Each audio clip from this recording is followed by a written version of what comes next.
안녕하세요. 백목사의 크리스천 독서교실. 이번 시간은 윈스턴 처칠 영국 수상을 소개합니다.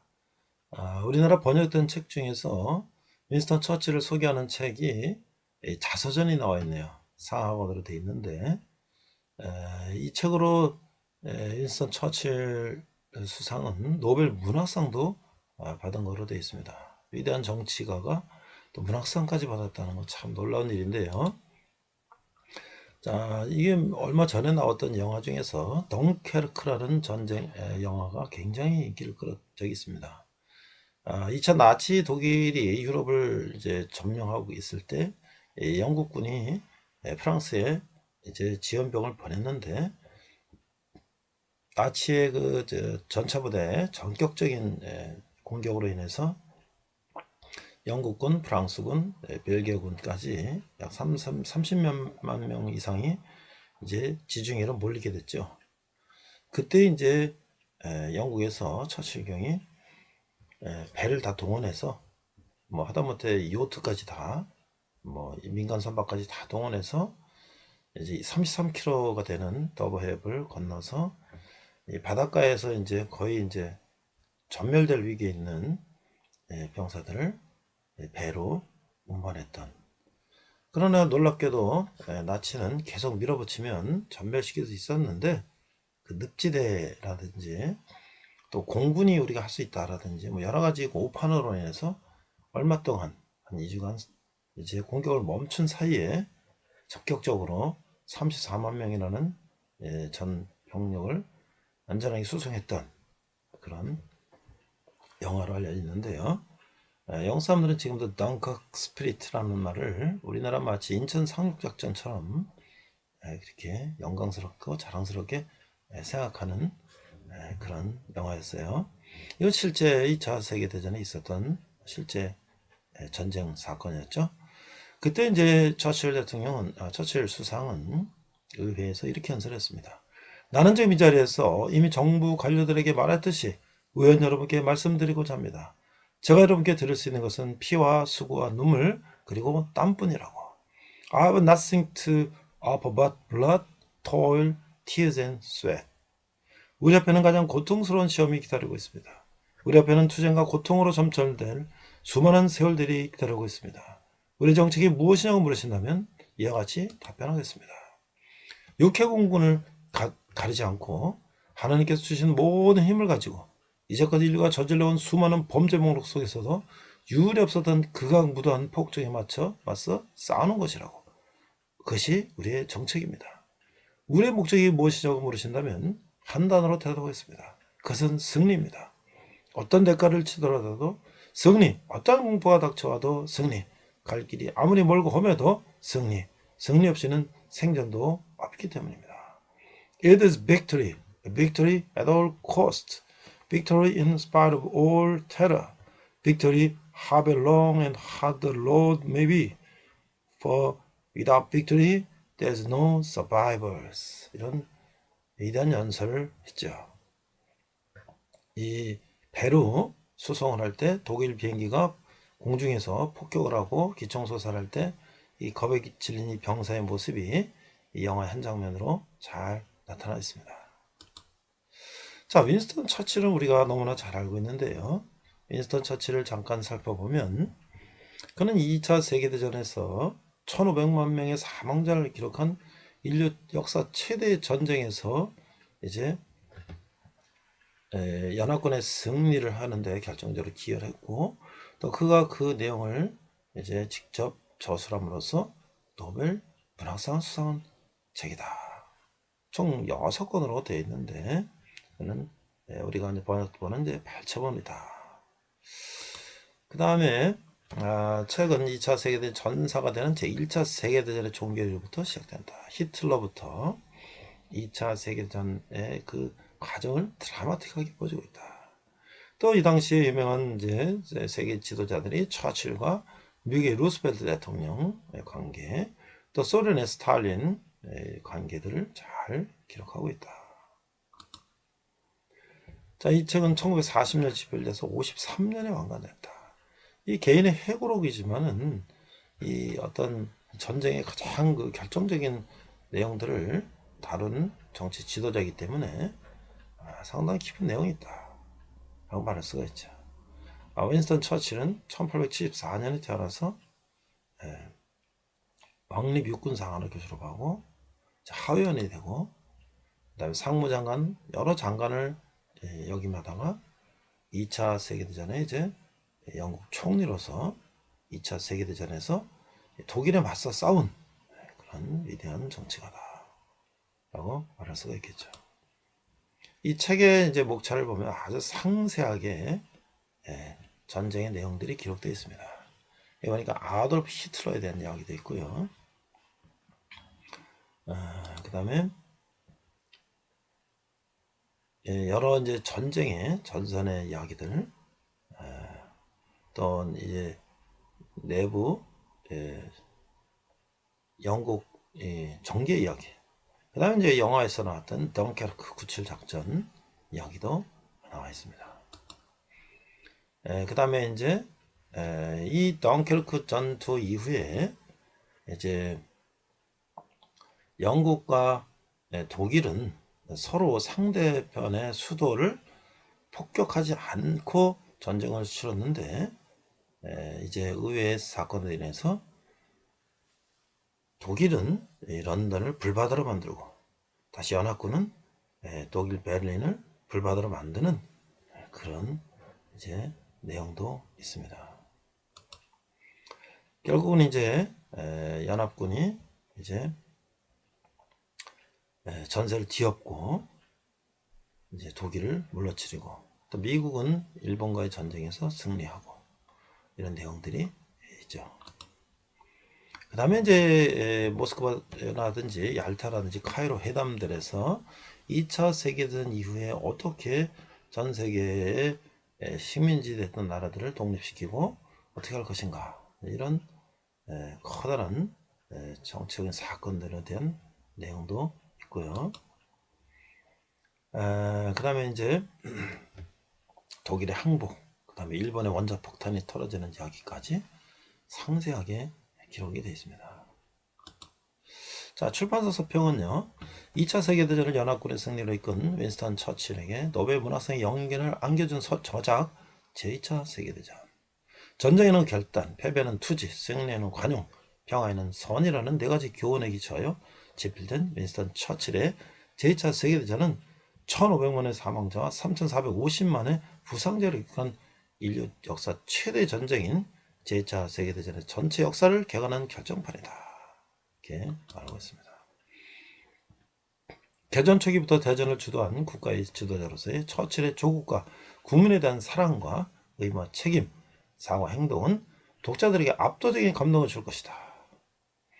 독자들은 영국 역사에서 가장 위대한 영국인으로 선정된 거인의 이 책에서 파멸의 위기에 직면한 국가와 세계를 구한 이야기에 독서의 즐거움을 누리며 깊이 동참할 수 있을 것이다, 이렇게 기록하고 있습니다.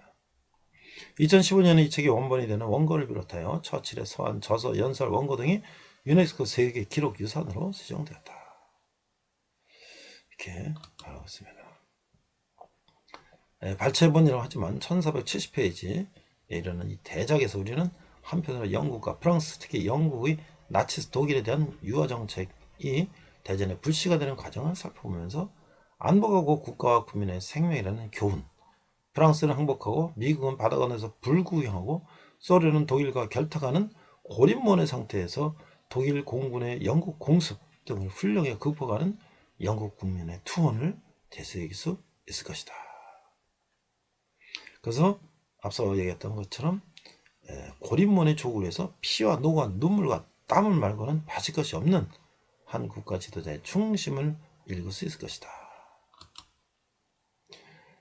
자, 그는 또 아마추어 수준의 이상의 화가며 벽돌사기가 취미였고, 이런 다양한 재능을 갖고 있는 윈스턴 처칠이 이제 문학적으로도 상당한 업적을 남겼다. 마지막으로 독서 서평을 보니까 상하권은 달기본 1400페이지로 웬만한 책 5권 읽는 많은 양입니다. 그렇지만 2차 세계대전이라는 전시 상황에서 영국 내부뿐만 아니라 연합국까지 수많은 이해관계자들을 설득하고 제한된 정보와 자원을 활용해서 끝까지 승리된 의지를 굽히지 않은 가정들을 읽으면서 어려운 시기의 리더는 어떠한 모습이 하는지 고민하게 만드는 책입니다. 이상 백목사의 거창 독서교실이었습니다. 네, 이번 시간은 열왕기 두 번째 이야기로서 도망자 신세가 되는 다윗이라는 제목으로 말씀을 나누고자 합니다. 오늘 말씀 내용은 사무엘상 19장 18절에서 21절, 또 시편 59편 58편 34편과 3사 22장 등을 중심으로 우리가 말씀을 나누고자 합니다. 먼저 본문은 역대상 28장 4절 말씀 한글과 영어 버전으로 함께 읽도록 하겠습니다. 4절, 그러나 이스라엘 하나님 여호와께서 전에 나를 내 부친의 온 집에서 택하여 영원히 이스라엘 왕이 되게 하셨나니 곧 하나님이 유다 지파를 택하사 머리를 삼으시고 유다의 가문에서 내 부친의 집을 택하시고 내 부친의 아들들 중에서 나를 기뻐하사 온 이스라엘의 왕을 삼으셨느니라. 그래서 Chronicles, 이게 연대기라는 거죠. 그래서 역대기입니다. First One Chronicles 28장 4절. You, the Lord, the God of Israel, chose me from all the house of my father to be king of Israel forever. For he has chosen Judah to be a leader, and in the house of Judah, my father's house, and among the sons of my father, he took pleasure in me to make me king of the Israel, of all Israel. 이렇게 되어 있습니다. 자, 우리가 이제 역대기를 한번 살펴보면요. 역대기는 열왕기처럼 이스라엘 역사를 기록한 역사서지만은 열왕기는 어떻습니까? 남과 북왕국을 포함해서 그 왕권을 중심으로 한 기록이죠. 근데 역대기는 좀 다르죠. 이게 아마 포로 시대 이후에 우리 수치스러운 우리 이 왕의 이야기는 빼고 이 남왕국 유다를 중심으로 해서 이 성전 중심으로 한 역사를 기록하고 있다고 하는 것이죠.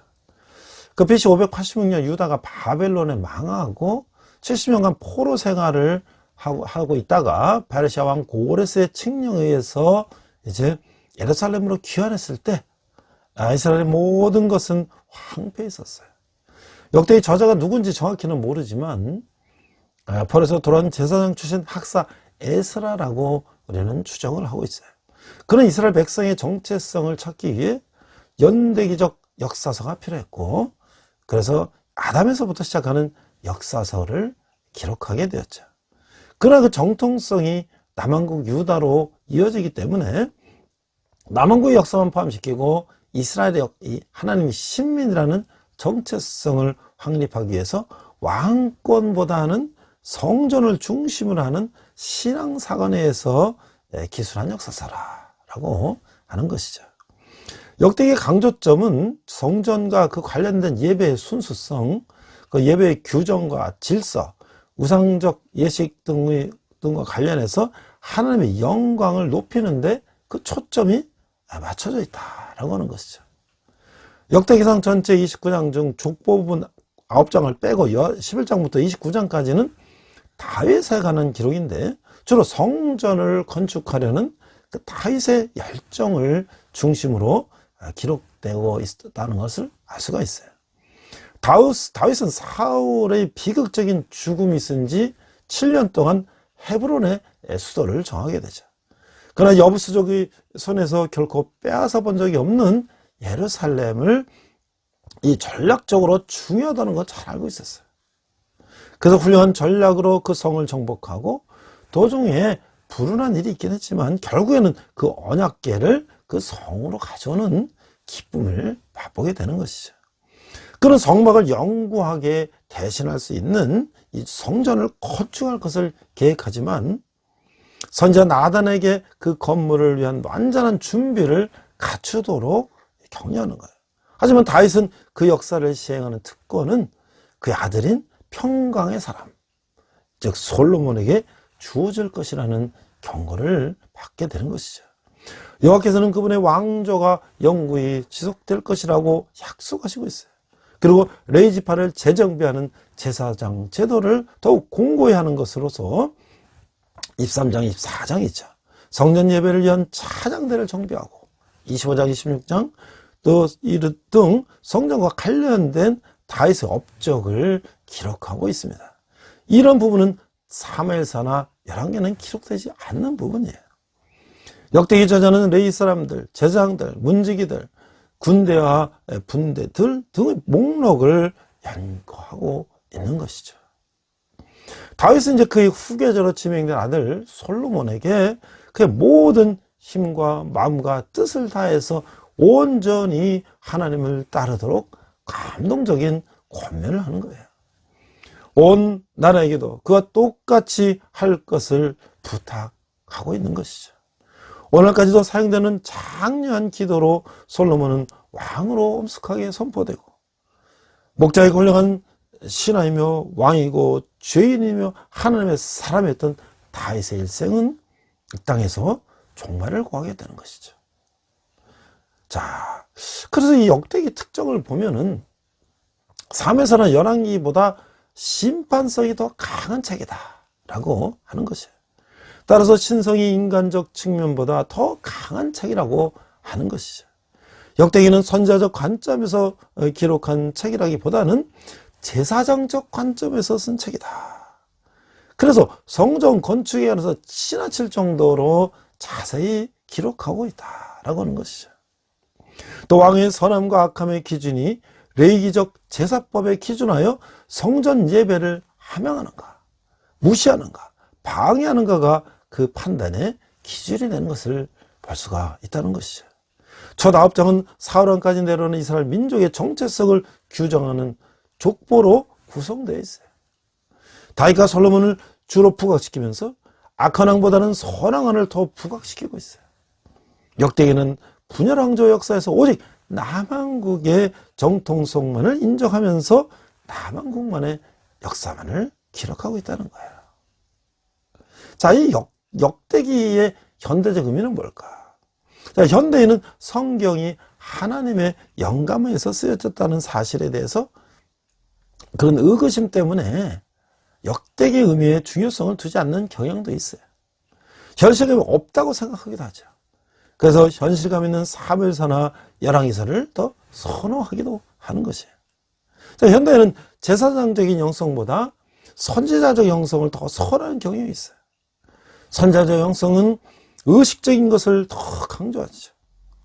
이 선지자적 영성은 그 윤리, 도덕 같은 현실적인 것을 강조하는 반면에 제사장적 영성은 뭐예요? 제사, 예배, 의식 이런 것들을 강조하는 것이죠. 선지자적 영성은 수평적인 관계인 인간 상호관계에 중점을 두며 제사장적 영성은 수직적인 관계인 하나님과의 관계에 더 중점을 둔다고 하는 것이에요. 현대인들은 초자연적인 것들조차도 자연적인 도덕성으로 이해하려고 시도하고 있죠. 세상 모든 종교가 윤리 도덕적인 면에서는 서로 유사한 교리를 가질 수 있지만 신과의 관계에서는 확연히 다르다고 하는 것이에요. 현대는 성전을 짓는 것보다 우리 집 짓기를 더 좋아하기 때문이죠. 자, 현대인이 역대기를 또 싫어하는 이유는 또 무엇일까? 이 족보라고 하는 것이에요. 그래서 족보의 중요성을 모르기 때문이다 라고 하는 것이에요. 연대기 족보는 유다의 초점이 맞추어져 있어요.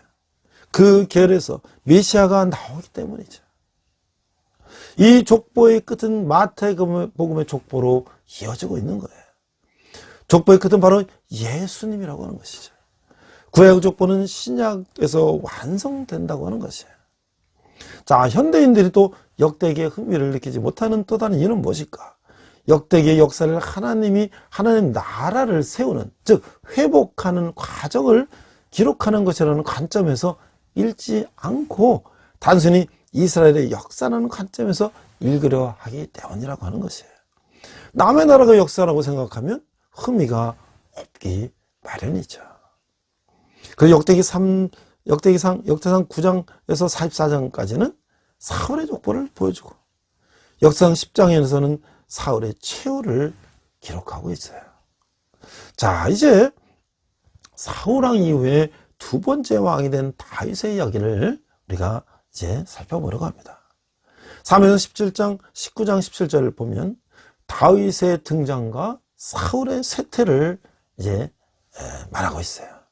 이 사울은 자기 중심성에 빠진 이 실수로 해서 결국 왕권을 잃어버리게 되고, 하나님은 사무엘을 통하여 이새의 막내 아들 다윗을 왕으로 기름 붓게 하는 것이죠. 그러나 아직은 사울이 왕으로 재임하고 있는 기간이에요.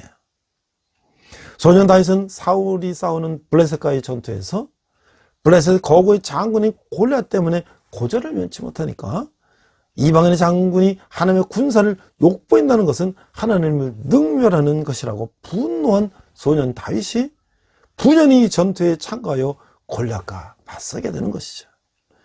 사울은 자신의 군장을 주지만 그 군장이 다윗의 몸에 맞지 않고 또 하나님의 이름으로 나아가는 자에게 인간의 군장이 필요 없다는 믿음을 가진 소년 다윗은 그가 평소에 양을 칠 때 양을 보호하기 위해서 사용한 물맷돌과 돌 몇 개를 가지고 나가서 자기보다 훨씬 큰 적장 골리앗을 단숨에 물리치고 마는 것이죠.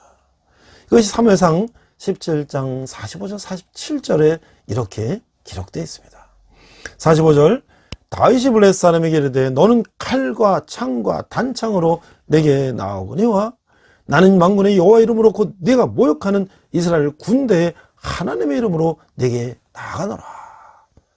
46절, 오늘 여호와께서 너를 내 손에 넘기시려니 내가 너를 쳐서 내 목을 베고 블레셋 군대의 시체를 오늘 공중의 새와 땅에 들짐승에게 주어 온 땅으로 이스라엘에 하나님 계신 줄 알게 하겠고. 47절, 또 여호와의 구원하심이 칼과 창에 있지 않음을 이 무리에게 알게 하리라. 전쟁은 여호와께 속한 것인즉 그가 너희를 우리 손에 넘기시리라.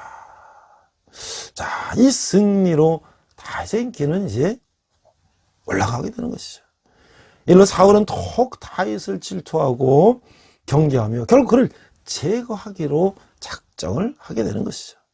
다윗은 사울을 피해서 도망다니는 신사가 되고 마는 것이에요. 그러나 다윗은 하나님을 원망하지 않고 더욱 의지하는 신앙의 모습을 갖는 것이에요.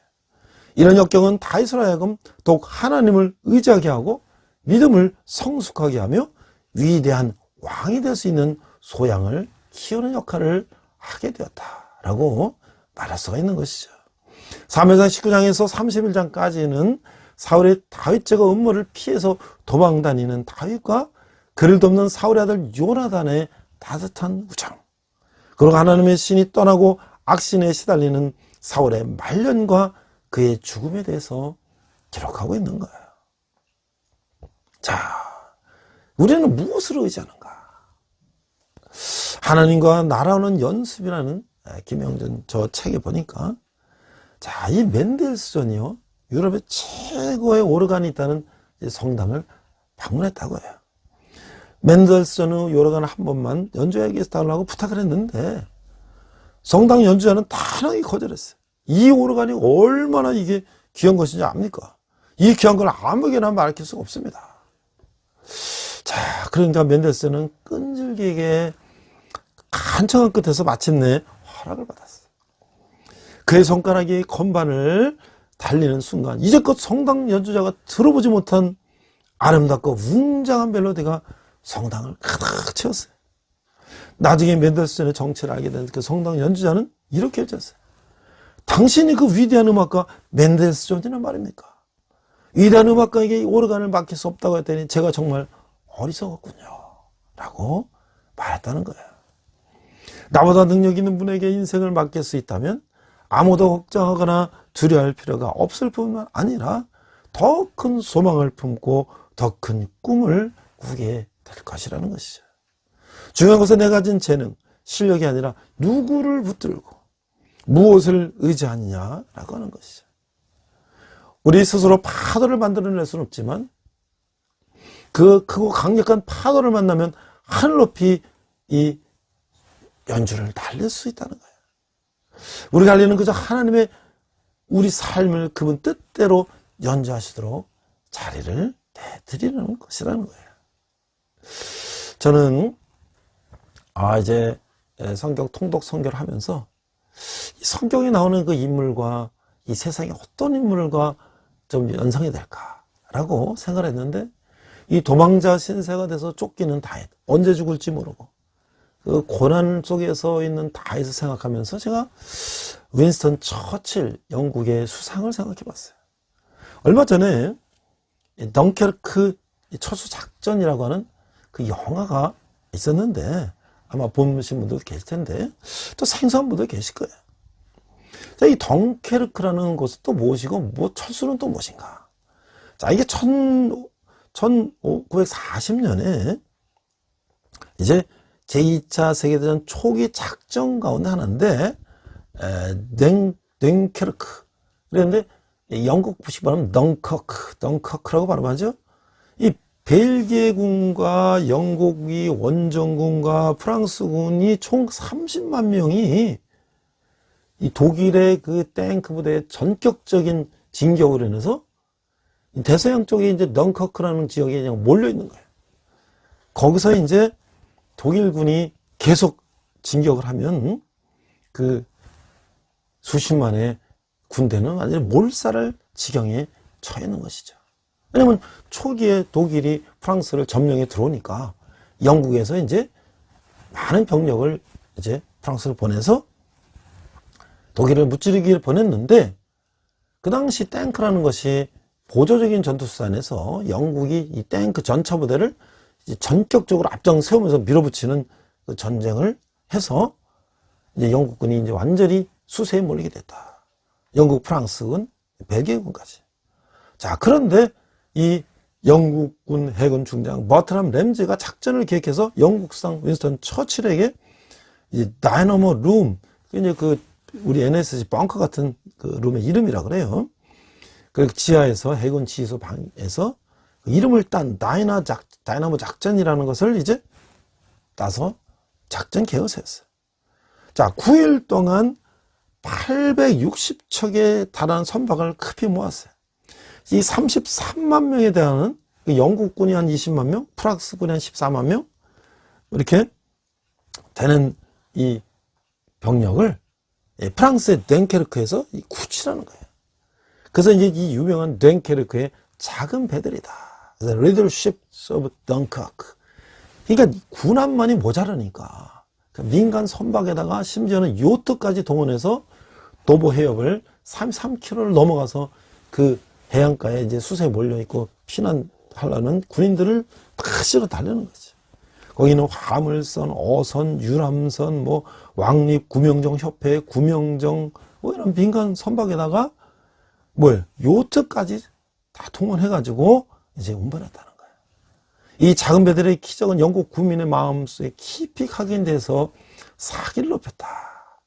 사실 병사 80% 이상이 항구의 방파제에서 42척 구치감 등 기타 대형 선박에 탑승해서 철수했다. 그러니까 이게 도크 시설이 없으니까 그 구명정이나 배들이 가서 실어가지고 이 깊은 바다에 있는 구축함을 옮기는 거죠.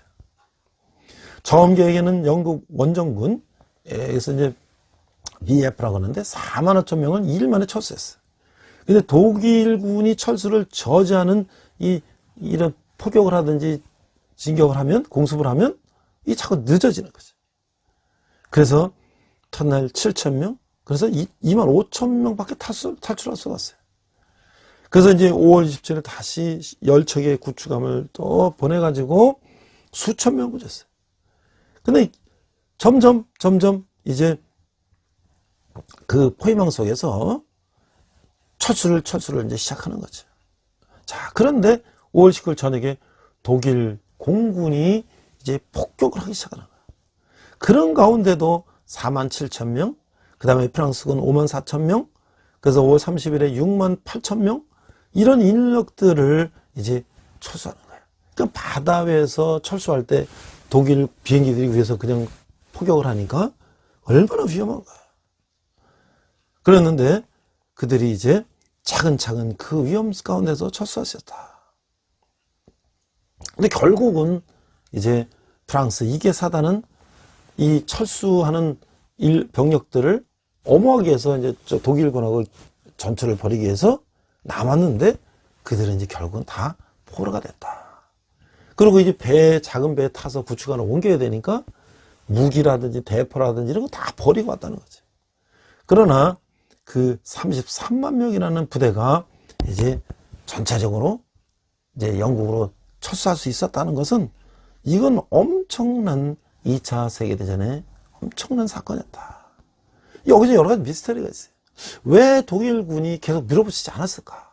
그것은 그 당시에 이 전차들이 늪지대를 통과하려면 상당히 어려운 부분이 있었기 때문에 그 늪지대에서 잠깐 멈추라는 히틀러의 그 명령도 있었고, 또한 이 공군 이 장군이 우리가 공습해서 다 해결할 수 있다. 그래서 여러 가지 이제 오판이 섞이는 가운데 이 히틀러는 그때 상당히 불안하고 어떤 위급한 상황에서 그 판단이 흐려서 계속 밀어붙이지 못하고 대기하는 상태에서 이 영국은 이제 철수를 시작했다는 것이죠. 자, 이래가지고 이제 영국은 다시 재개 발판을 마련해야 되는 거야. 그런데 이 덩크르크 구출작전이 완료되기 전에 이 처칠은 만약에 독일이 계속 공습을 하면 그 바다 위에서 어디 오갈 데도 없는데 그대로 그냥 포탄 맞으면 배가 다 침몰되면 수십만이 몰살할 수도 있는 그런 상황 속에서 하원에서 무겁고 엄숙한 이야기를 전할지 모른다고 경고했어요. 그러나 그것이 성공으로 끝났을 때 이 처칠은 이걸 기적이라고 말했어요. 영국은 이 언론에서는 이 철수를 대실패가 대성공이 되었다. 나는 그래서 처칠은 하원에서 이렇게 얘기했어요. 나는 이 구출이 승리를 나타내는 것은 아니라는 것에 주의하지 않으면 안 됩니다. 철수는 했지만 전쟁은 아직 이기지 않았습니다. 라고 국내에 알렸다는 거예요. 그런데 덩커크 스페리스라고 하는 것은 영국 사람들이 지금도 그런 위기에서 우리가 이겨냈다는 것을 이제 아주 그 스피릿으로, 그들의 정신으로 지금도 얘기하고 있다는 것이죠. 그래서 결국 이제 거기서 철수했던 그 많은 병력들이 영국 본토를 수비하게 되고 이제 다시 그들이 2차 세계대전 전세를 뒤집는데 그 혁혁한 전가를 이루게 됐다라고 하는 것이에요. 그러니까 만약에 윈스턴 처칠이 그 모든 그 민간 선박까지 보내가지고 거기 수십만을 병력을 배로 옮기는 과정에서 독일 공군이 포격하고 독일 전차가 포격하고 그래서 수만 명이 만약에 바다에서 몰살당했다면 그 처칠은 어떻게 됐을까요? 그 정책면 끝나고 수많은 이 병사들이 바다에서 수장되는 그런 급박한 상황 속에서 그는 결단을 내리고 모든 선박을 징발해서 병력을 수송하는 것이죠. 그래서 얼마나 그가 그 작전 기간 동안에 얼마나 많은 기도를 했을까? 얼마나 참 애가 타는 시간을 보냈을까?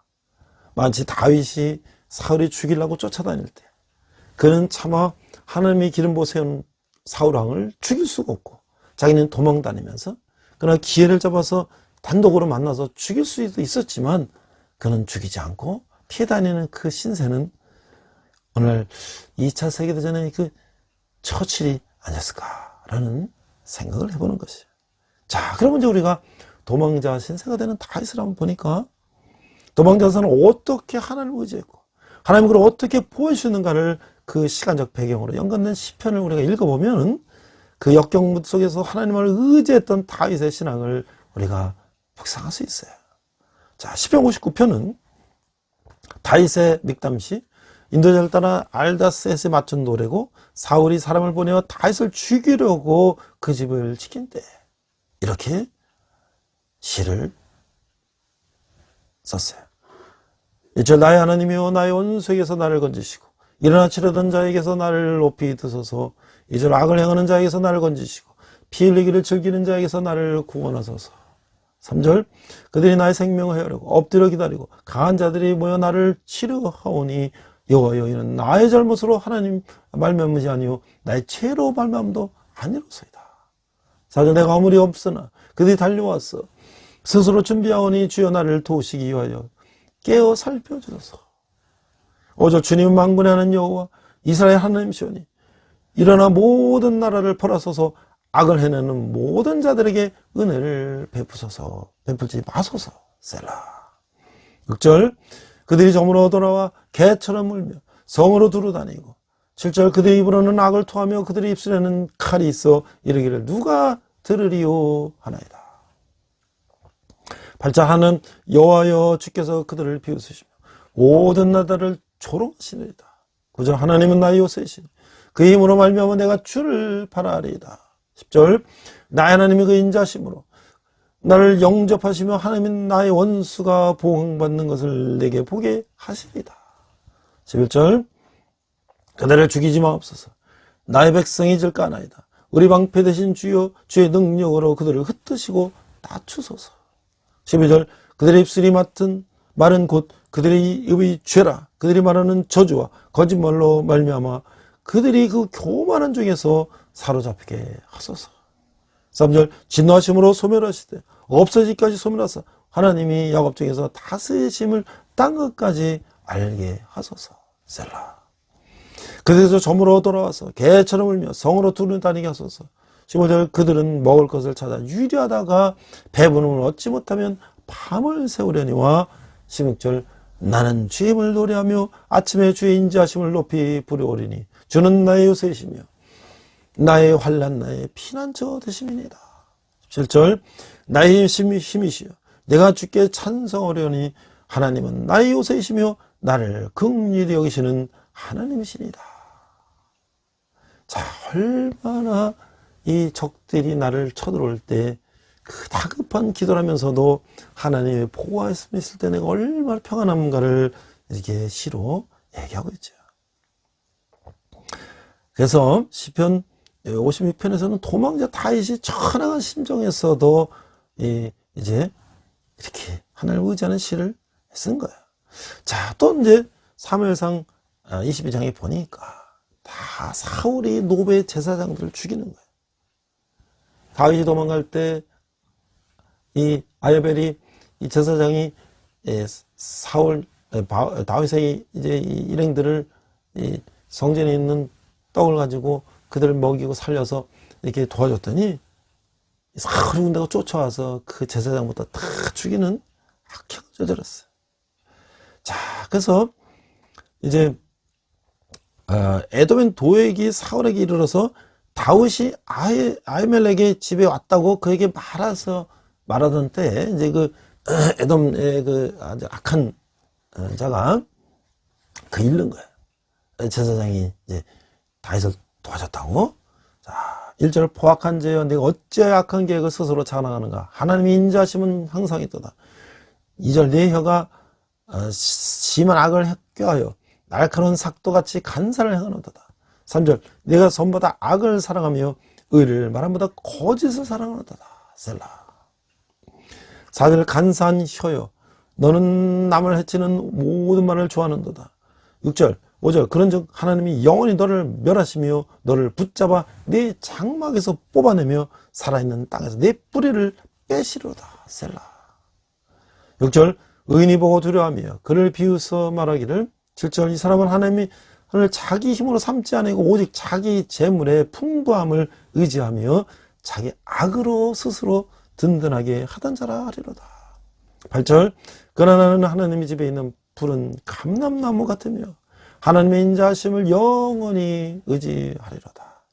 9절 주께서 이를 행하였으므로 내가 영원히 주께 감사하고 주의 이름이 선하심으로 주의 성도 앞에서 내가 주의 이름을 사모하리다 라고 시를 했죠. 또 사무엘상 23장에 보니까 다윗이 그의 나라를 이제 구원하는 이야기가 나와요.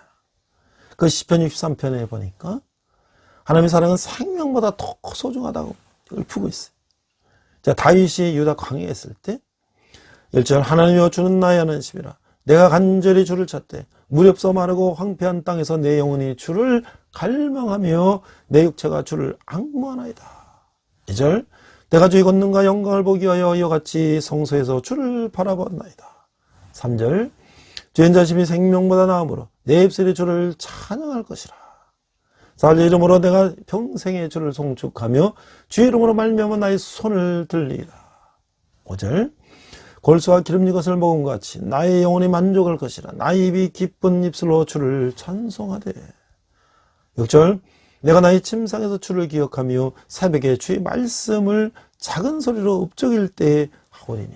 7절 주는 나의 도움이 되셨습니다. 내가 주의 날개의 그늘에서 즐겁게 부르리이다.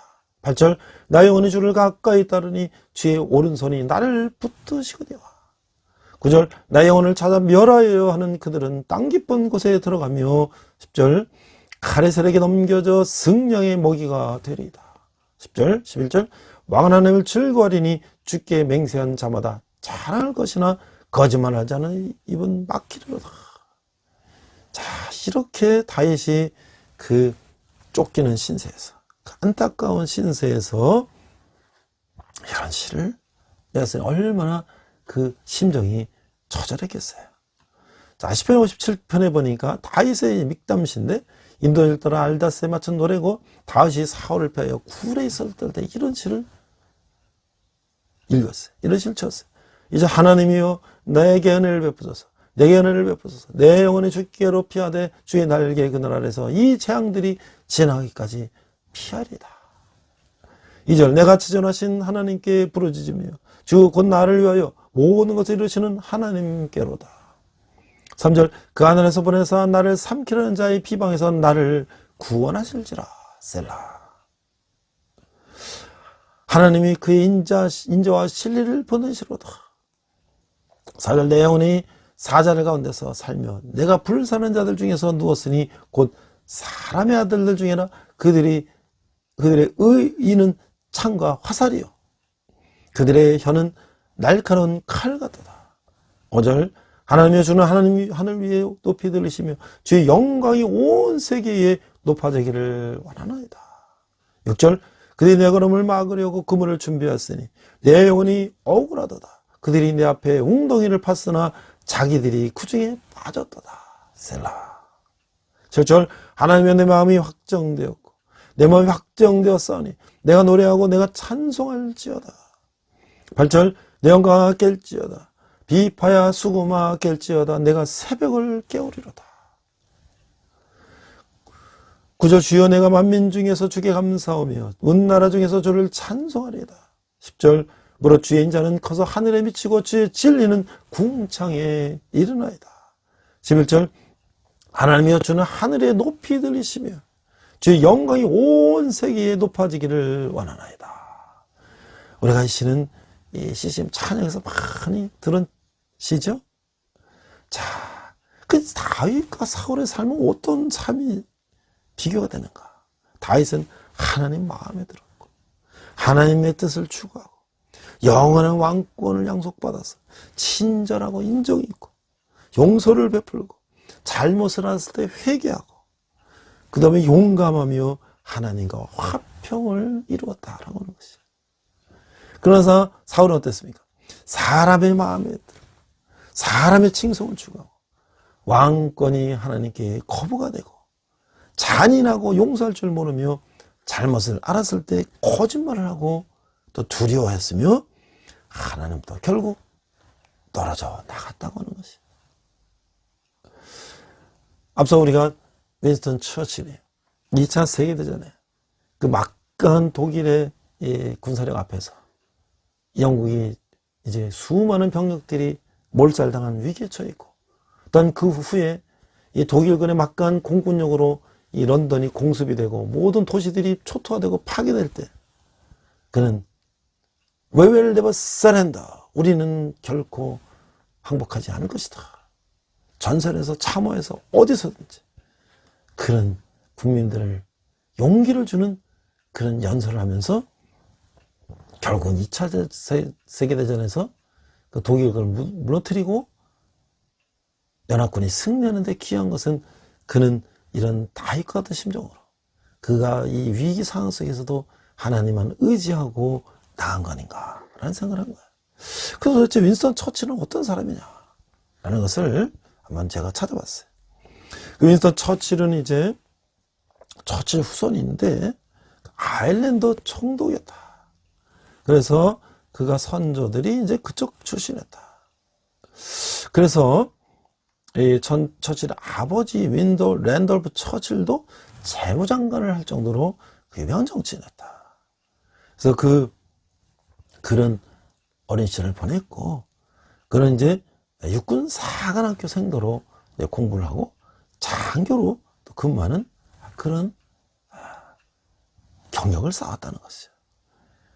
그래서 그는 이제 육군 사관학교를 졸업하고 또 이 보호전쟁에도 참여하고, 그러나 이 윈스턴 처칠은 이 무관이지만, 사관학교 출신은 우리가 무관 아닙니까? 근데도 그 문관에 자질이 많이 있었다. 그는 문학과 역사와 이런 것들에 소질이 있었다. 그러고 보면은 그가 그 2차 세계대전의 그 모든 회고록을 정리해서 그것이 노벨 문학상을 탈 정도였다면 참 대단한 그런 문학 자질을 갖고 있었다라고 할 수 있죠. 또 그는 사관학교 했을 때 독서나 수영이나 승마 이런 것들을 익히면서 뭔가 마음의 건강을 이제 훈련했다. 그리고 또 중대장에 대해서 모범을 보이고 그 리더십과 공동체의 그런 존중을 배웠다. 그래서 가장 그 1차 세계대전에 이제 해군 장관을 맡아가지고 1차 세계대전에 이제 여러 가지 전쟁을 수행했는데 중간에 그가 또 뭐 작전에 실패한 경우도 있어요. 그래서 또 장가직을 또 사퇴하기도 하고, 그래서 그로 인한 우울증으로 인해서 그 시골에서 그림을 그리면서 그 시름을 달래는 그런 이제 시절도 있었고, 다시 이제 또 2차 세계전에 이제 다시 복귀해서 다시 전쟁에 참여하기도 하고, 그래서 이 군인들이 말이죠, 이 복지를 위해서 많은 또 노력을 했다. 군인들이 같이 목욕하고 뭐하고 위생 관련도 하고 이렇게 해서 여러 가지 질병도 막고 말이죠. 그 우리 다윗처럼 그 많은 사람들에게 다정하고 인정을 베풀고 그런 인물이었다. 자, 그래서 이제 2차 세계대전이 돼서 이제 그는 이제 영국의 수상이 되고, 아까 말한 덩크크 전쟁이라든지 여러 전쟁 과정을 거치면서 그 누란의 위기, 계란이 그냥 뚝 떨어지면 다 터져나가는 그런 어려운 과정 속에서 하나님께 의지하면서 영국 국민들의 용기를 불러일으키고 그가 강한 리더십으로 이제 2차 세계대전을 승리로 이끌게 되었다. 그리고 그는 카이로 선언, 또 테헤란 회담, 얄타 회담, 포츠담 회담, 여러 이제 그 전후 이런 세계 질서를 재편하는 그런 회담을 하면서 많은 나라들이 2차 세계대전 이후에 독립하게 하는데 미국 로스벨트 대통령과 영국의 처칠 수상이 큰 결했다.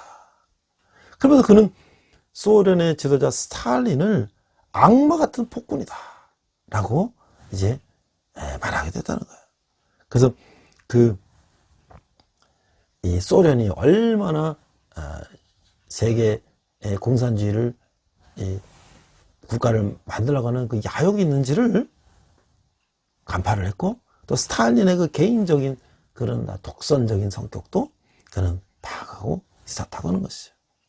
그래서 그는 이제 은퇴 후에 웨스트민스터 대학에서 명예 박사기도 하고, 또 이제 이 영어를 사용하는 국민들, 그러니까 뭐 미국, 영국, 호주, 캐나다 뭐 이런 나라들이 같이 연합해서 소련의 팽창주의에 대항해야 된다라고 하는 이제 그런 이야기도 했다고 하는 것이.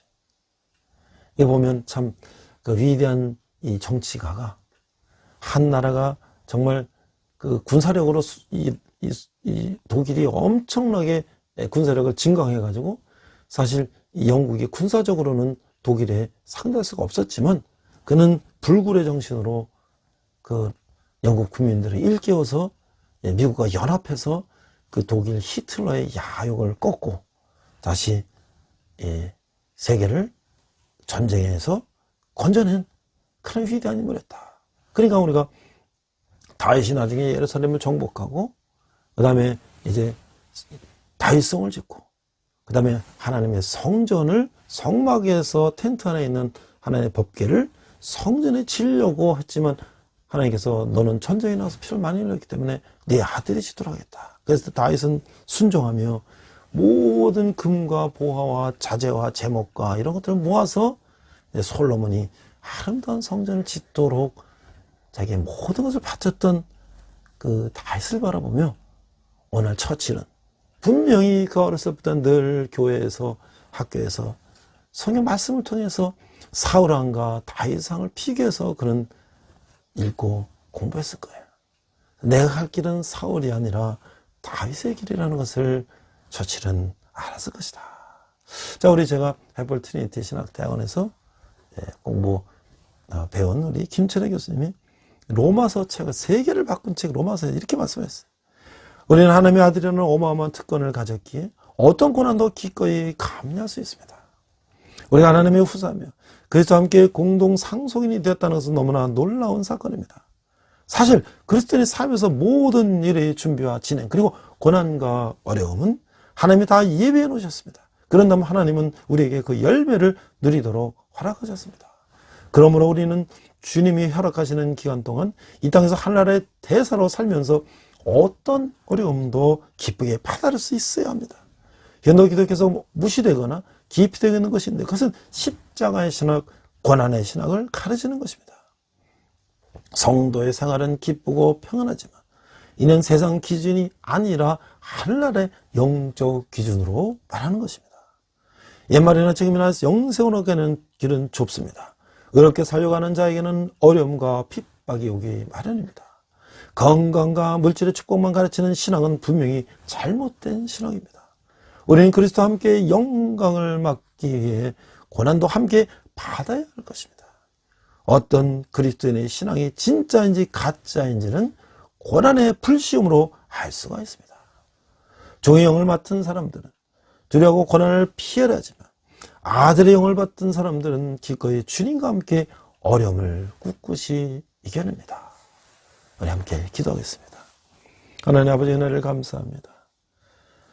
우리가 사울의 길을 갈 것인지 다윗의 길을 갈 것인지를 우리가 깨닫고 우리가 고난의 길이라 할지라도 다윗의 길을 갈 수 있는 저희들 되게 하여 주시옵소서. 감사드리며 예수님 이름으로 기도했습니다. 아멘. 시간 헌금 찬양 하시겠습니다.